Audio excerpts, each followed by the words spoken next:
suis de cette génération, du coup, on nous parle beaucoup du climat, des inégalités et je pense que ça m'a construit.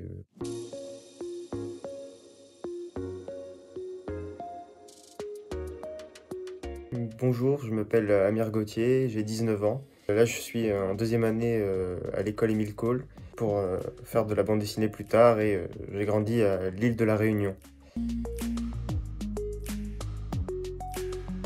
Tout petit, j'ai été initié très jeune donc, à Tintin, au BD de Johannes Farr et au manga un peu plus tard. La première BD, c'était sur des cahiers de brouillon, une case par page avec des bulles et beaucoup de fautes d'orthographe sur un de ces personnages que je faisais évoluer, que je créais une histoire finalement.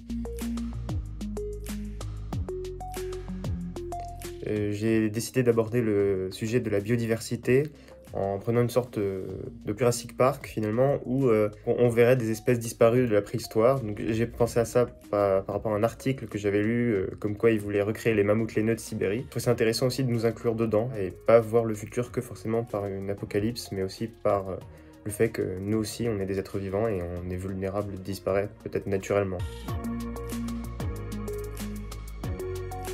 Alors, la BD historique, c'est pas mal, la biographie aussi, ou le reportage, hein, ce qui nous fait sortir de notre quotidien, la zone de confort et notre perception du monde à notre échelle en tout cas, je pense que c'est très important.